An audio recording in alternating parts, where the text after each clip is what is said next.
네, 오늘 우리가 이 본문을 들어가기 위해서는 그 바울 사도의 마음을 조금 더 우리가 가까이 가야 하지 않을까 싶습니다. 그 바울 사도의 애틋한 마음, 애절한 심정, 어쩌면 또 절박한 마음을 우리가 읽을 수 있어야 오늘의 말씀 속에 담겨져 있는 깊은 뜻을 우리가 같이 공감할 수 있지 않을까 싶습니다. 오늘 본문의 내용 이전에 사실 오늘 9장과 10장에 이어서 오늘 11장이 주어지는 것인데요. 9장에서 바울은 그렇게 얘기합니다.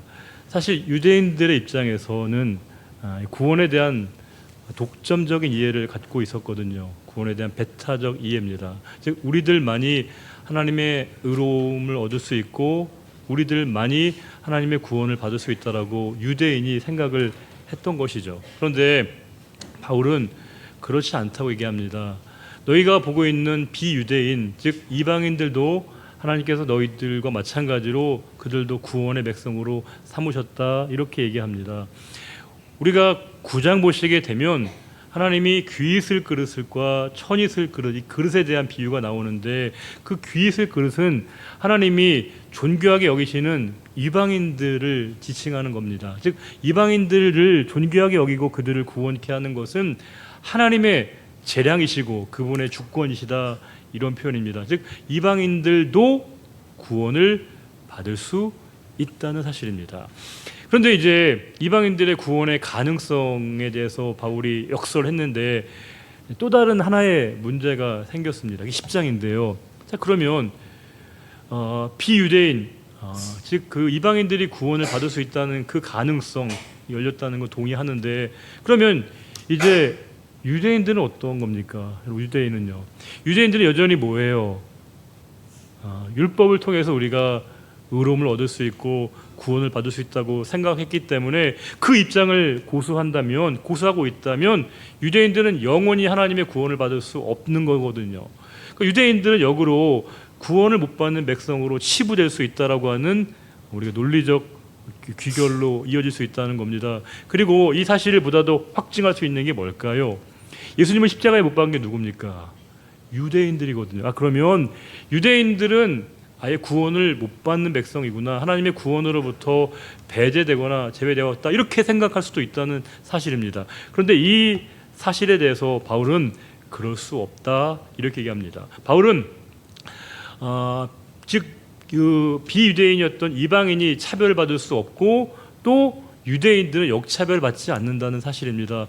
모두가 다 하나님의 구원의 대상이 될 수 있다는 것을 얘기하고 있습니다. 즉 그것이 유대인이든지 이방인이든지 중요한 것이 아니라 하나님께서 그들 모두를 구원하시고자 하시는 하나님의 의지는 너무나 뚜렷하고 분명하다는 것을 사도 바울이 이야기하고 있습니다.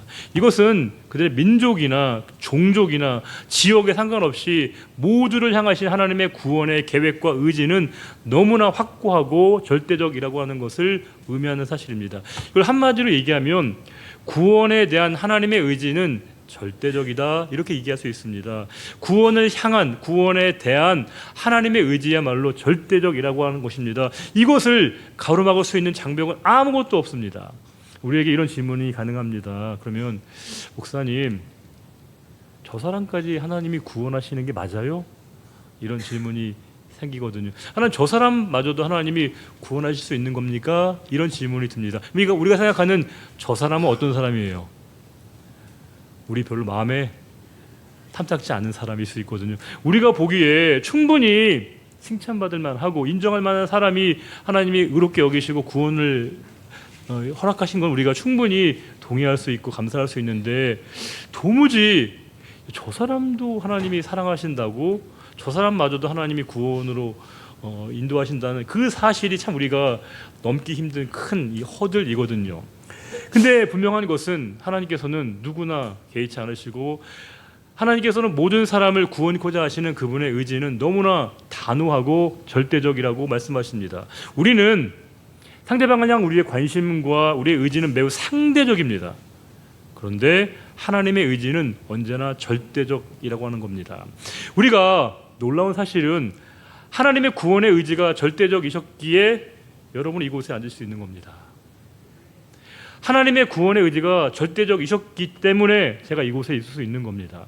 그분의 구원의 의지는 그 무엇도 꺾을 수 없었기 때문에 하나님은 기어코 우리를 구원의 자리로 인도하셨고 우리를 구원의 백성으로 삼으신 것입니다. 자, 그러면 우리가 매우 중요한 실존적인 질문을 한 가지 갖게 됩니다.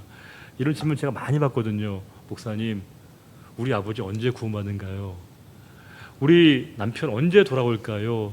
우리 애들 언제나 구원받을 수 있는 겁니까? 이런 질문을 많이 하거든요. 왜냐하면 그렇게 많이 교회에 나오시라고 말씀드리고 뭐 복음을 설명하고 전도를 아무리 해도 요지부동입니다. 요지부동이에요. 아무리 말을 해도요, 꿈쩍도 하지 않습니다. 와, 세상에 너무너무 말을 안 들어요.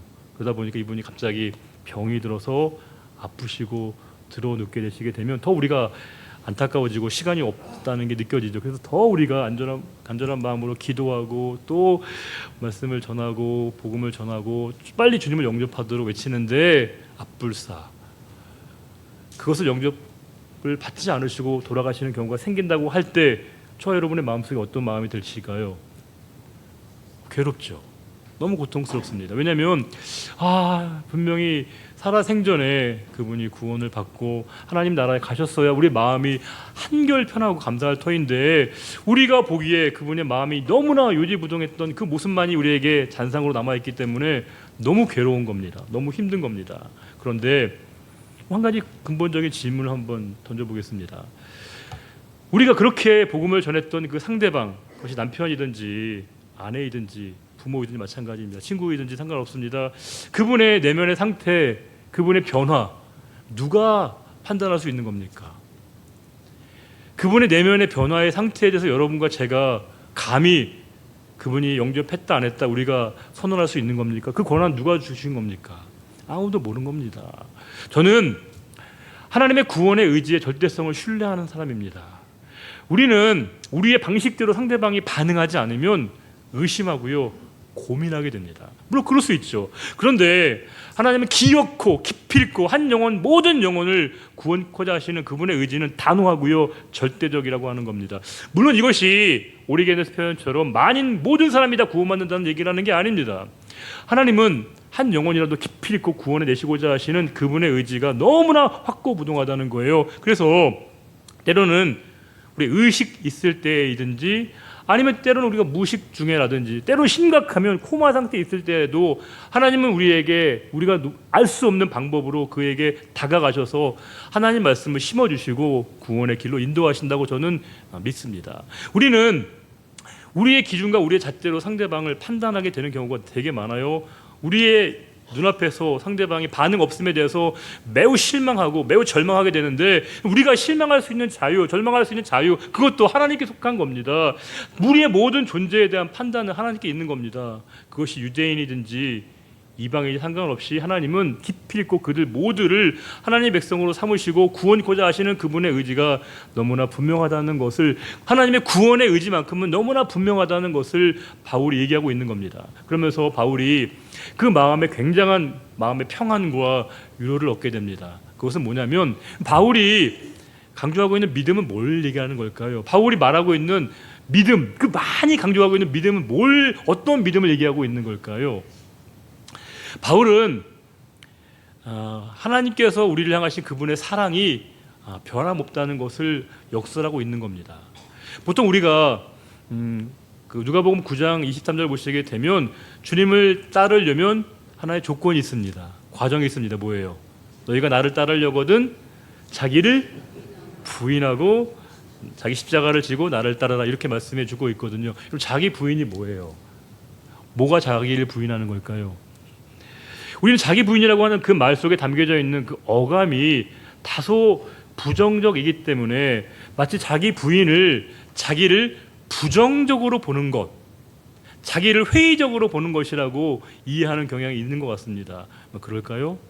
여기서 자기 부인의 가장 큰 의미는 그런 것이겠죠.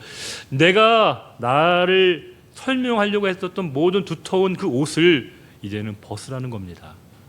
우리는 자꾸 나를 설명하려고 하는 조건들을 외부로부터 부여받기 시작했습니다. 사회적인 지위가 그러했고요, 경제적인 상황이 그러했고요. 사회적인 평가가 그러했습니다. 우리 자꾸 그것으로 나를 설명해 내려고 합니다. 내가 누구인가를 자꾸 상대방으로부터 사회가 그어놓은 기준과 잣대로 우리를 생각하려고 할 때가 많다는 겁니다. 그러면 주님께서는 그 자기를 그렇게 인정했던 것으로부터 자기를 부인하고 주님을 따르라고 말씀하고 있습니다. 그러니까 자기 부인은 엄밀하게 얘기하면요, 자기를 부정적으로 보는 게 아닙니다. 도리어 나를 향하신 하나님의 의지의 관철이 얼마나 적극적인 것인가를 신뢰하는 마음을 갖는 것이죠. 내가 나를 인정하게 되어지는 것은요, 나로부터 인정되어지는 게 아니라 하나님을 통해서 내가 나를 증명하고 입증되고 스스로를 깨닫게 되는 겁니다. 바울이 예수 그리스도를 만나기 전에는요, 명함이 되게 많았어요. 그렇죠, 여러분? 나는 바리새인 중에 바리새인이라고 하는 명함을 내밀었고요. 또 명함은 뭐예요? 로마 시민이라고 하는 그 명함도 내밀었고, 또 뭐예요?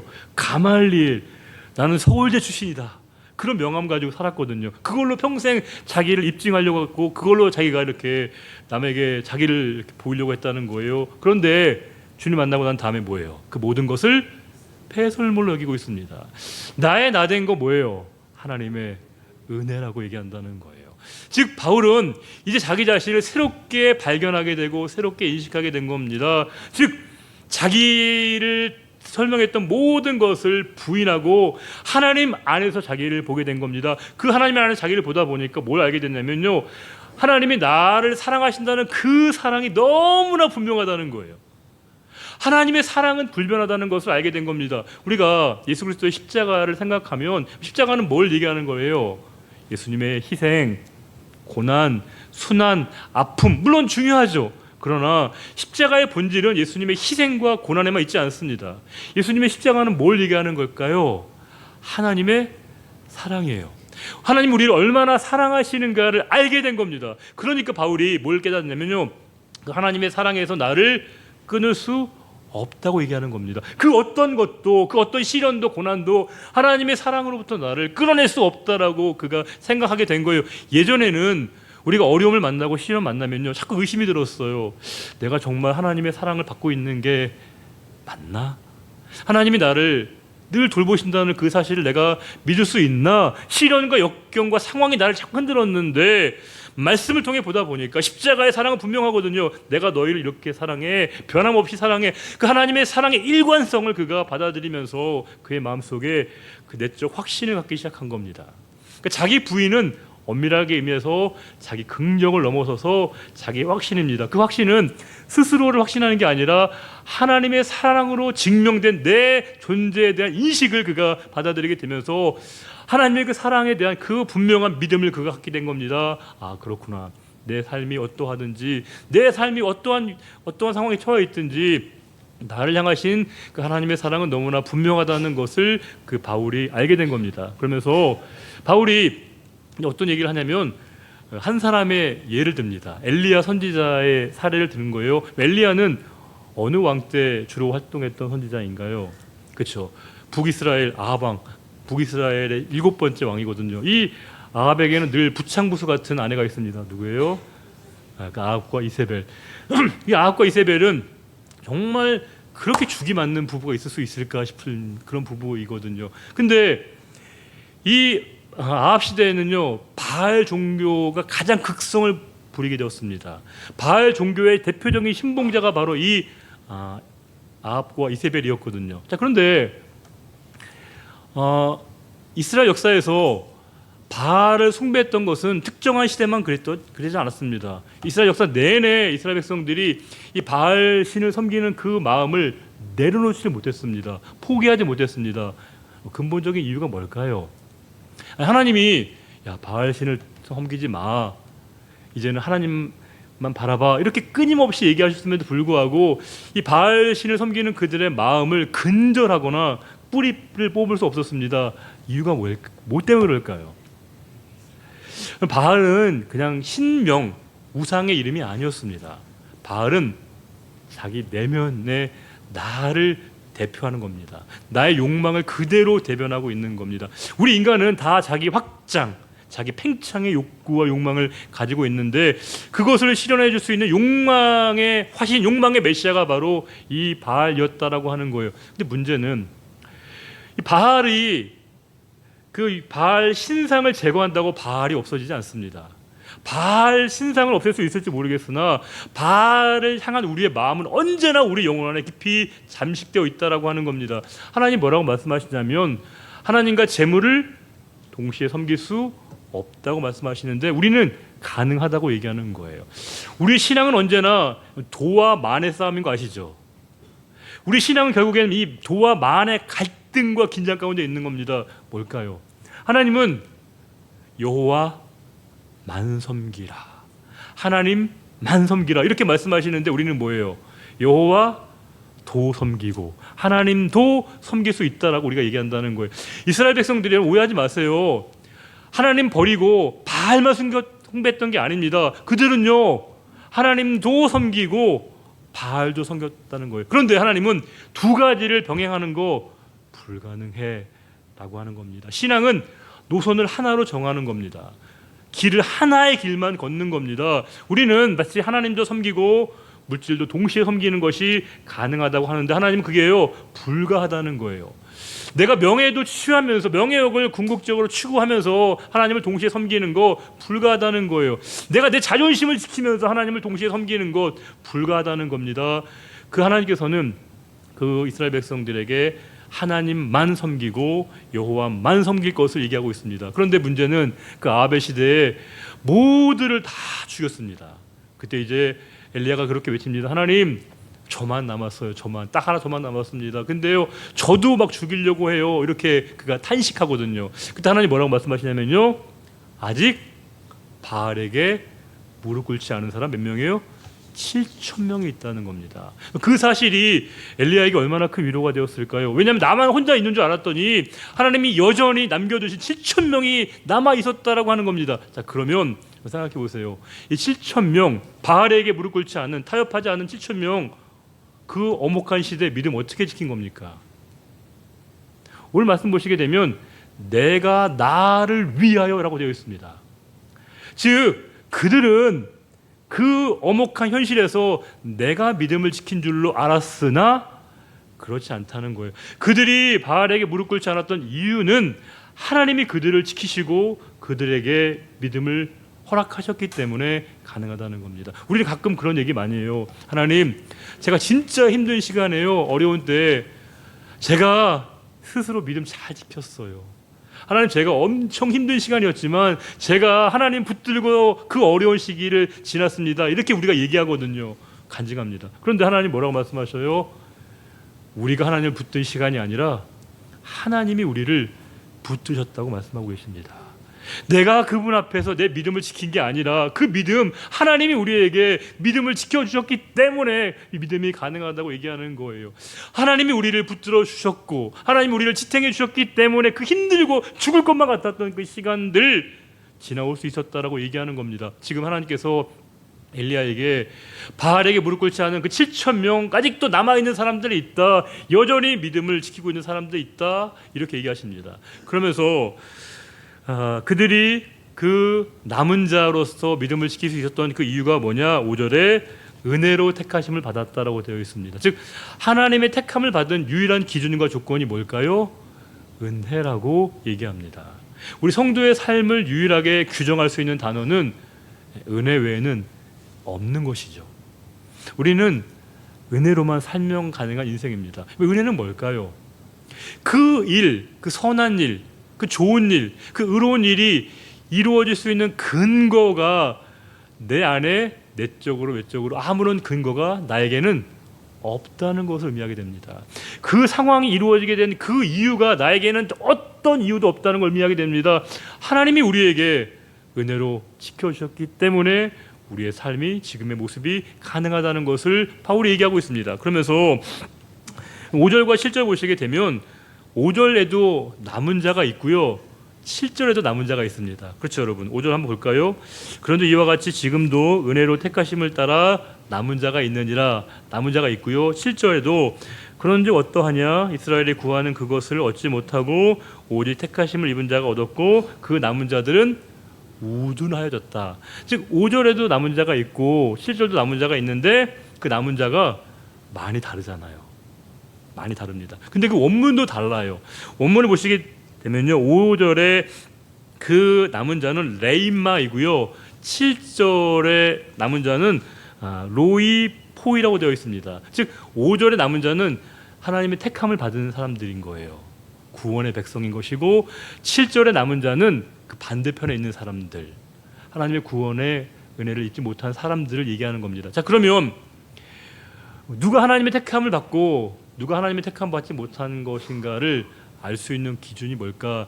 8절은 이렇게 설명하고 있습니다. 기록된 바 하나님이 오늘까지 그들에게 혼미한 심령과 보지 못할 눈과 듣지 못할 귀를 주셨다 함과 같으니라. 즉 이 8절은 7절에 그 남은 자를 얘기하는데 그 하나님의 택함을 못 받은 그 남은 자, 우둔한 그런 사람들의 특징이 뭐냐면요, 마음이 혼미하다고 얘기하고 있습니다. 이 혼미하다는 말이 이렇게 여러 가지 주석을 보니까 마취 상태라고 얘기하고 있고요, 잠들어 있다는 거예요. 즉 영혼이 잠들어 있다는 겁니다. 그리고 눈이 있지만 보지 못합니다. 귀가 있지만 듣지 못하는 상태가 된다는 겁니다. 역으로 그러면 하나님의 택함을 받았다는 그 증거는 뭐가 될까요? 내 마음이 깨어 있는 상태가 된다는 겁니다. 그리고 하나님의 일하심이 뭐예요? 보인다는 거예요. 그리고 그 말씀이 나에게 들린다는 겁니다. 우리가 하나님의 일하심이 나에게 보이고 들려진다면 정말 큰 은혜를 우리가 받은 겁니다. 이게 우리가 애쓴다고 볼 수 있거나 들을 수 있는 게 아니라고 하는 거예요.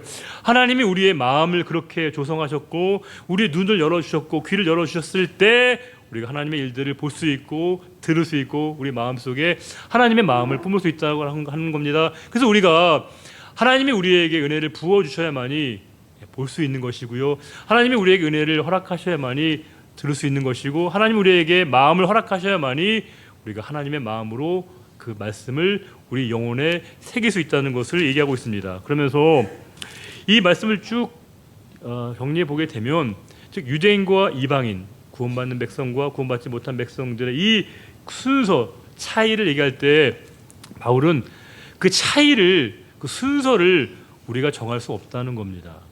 누가 먼저 택하든지 먼저 된 자가 나중되고 나중된 자가 먼저 되는 게 이게 성경의 진리라고 하는 겁니다. 우리가 마태복음 19장 30절에 이런 말씀이 있습니다. 같이 읽어볼까요?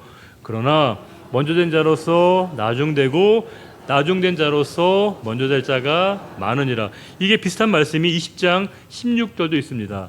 이와 같이 나중된 자로서 먼저 되고 먼저 된 자로서 나중되리라. 이게 우리 신앙의 원리는요, 언제나 이 도치가 일어나게 됩니다. 먼저 된 사람이 도리어 신앙적으로는 뒤처질 수 있습니다. 반면에 뒤늦게 부름받았는데 훨씬 더 하나님 앞에 나아갈 수 있는 경우가 너무 많다는 겁니다. 이게 변수가 아닙니다. 이 도치가요, 신앙의 세계에서는 상수라고 하는 겁니다. 그래서 우리가 중요한 건 뭘까요? 언제나 지금의 나의 상태, 지금의 나의 모습을 언제나 점검받는 게 우리에게 중요하다는 것을 오늘 말씀이 우리에게 교훈해 주고 있습니다. 오늘 말씀 몇 가지를 한번 정리를 해보겠습니다. 7가지로 한번 정리를 해보려고 하는데요. 첫 번째는 구원에 대한 하나님의 의지, 구원을 위한 하나님의 의지는 절대적입니다. 그 하나님의 의지가 절대적이셨기 때문에 우리가 오늘 이렇게 뻔뻔하지만 죄송스럽지만 그 은혜에 힘입어서 주님 앞에 나올 수 있는 이유가 되고 있는 겁니다. 두 번째로 우리가 자기 긍정도 필요하지만 자기 확신, 그 확신이라고 하는 것은 뭐예요? 하나님의 사랑에 대한 확신. 어떠한 이유를 떠나서도 우리를 사랑하시는 그 하나님의 사랑이 분명하다는 그 내적 자기 확신이 우리에게 필요하다는 것이고요. 세 번째로는 바알은 물론 없습니다. 그러나 바알을 향한 그 우리의 마음은 언제나 우리 마음속에 또아리를 틀고 있다는 것도 기억하셔야 됩니다. 네 번째로 무릎 꿇지 않게 살았던 그 이유는 그들의 의지가 아니라 하나님의 의지였다는 사실입니다. 우리가 그렇게 힘들고 어려운 시간, 정말 숨조차 우리가 쉬기 힘들었던 그 어려움의 시간들을 버텨냈고 견뎌낼 수 있었던 것은 우리의 의지로 하나님을 붙들고 있었기 때문이 아니라 하나님이 우리를 붙들어 주셨기 때문에 우리가 그 상황을 지나왔다는 것을 말씀해 주고 있습니다. 다섯 번째로 택하신 이유, 여러분 어떻게 왜 하나님이 여러분과 저를 택해 주신 겁니까? 설명이 안 돼요. 설명할 수 없습니다. 그래서 뭐라고 얘기하는 거예요? 은혜라고 얘기하는 겁니다. 하나님의 은혜로 우리를 택해 주셨다는 것을 증거하고 우리 스스로 그것을 고백하도록 하나님이 우리를 은혜로 부르셨다는 거예요. 또 한 가지, 우리가 레인마의 위치에 있는 건가, 로이포이에 있는 건가, 하나님의 진짜 우리가 택함받고 구원의 자리에 있는 것인가, 그렇지 않은 것인가를 언제나 우리가 점검하고 확인을 해야 된다는 것이고요. 일곱 번째, 마지막으로 우리 신앙생활에서 이 도치, 즉 먼저 된 자가 나중되고 나중된 자가 먼저 되는 이 일들은 매우 희귀한 일이 아니고요, 언제나 우리의 삶에서 상수와 같이 일어나는 것임을 우리가 기억을 하셔야 할 것입니다. 우리 3절부터 5절 말씀을 한 번만 더 읽고 오늘 설교를 마치도록 하겠습니다. 3절부터 5절 함께 읽도록 하겠습니다. 주여, 그들이 주의 선지자들을 죽였으며 주의 제단들을 헐어버렸고 나만 남았는데 내 목숨도 참나이다 하니 그에게 하신 대답이 무엇이냐? 내가 나를 위하여 바알에게 무릎을 꿇지 아니한 사람 7,000명을 남겨두었다 하셨으니 그런즉 이와 같이 지금도 은혜로 택하심을 따라 남은 자가 있느니라. 아멘. 주님, 이 시대 가운데 여전히 남은 자들을 부르시고 택하시는 하나님의 열심, 하나님의 구원의 의지가 여전히 우리에게 유효함을 알고 그 은혜로 저희가 주님 앞에 나왔음을 다시금 상기시켜 주시고 각성시켜 주시고 깨닫게 해주셔서 너무 감사드립니다. 우리가 이 자리에 있을 수 있는 것 오직 하나님의 은혜 외에는 설명이 불가능합니다. 은혜로 저희들을 이 자리에 거하게 하여 주시고 함께 예배하며 주님 앞에 나올 수 있는 귀한 은혜를 저희들에게 허락해 주셨습니다. 이제 한 주간의 삶이 펼쳐질 터이온데 하나님과 동행하는 승리를 경험하며 언제나 은혜가 은혜되어지는 삶을 위해서 살아가는 우리 모두가 되게 하여 주시고 택함 받은 자로서의 감사하는 마음을 놓치지 않고 언제나 주님만 바라보는 우리 매일매일이 되어지기를 바라오며 언제나 우리를 구원과 생명으로 인도하시는 우리의 주님 예수 그리스도의 이름으로 감사하며 기도드립니다. 아멘.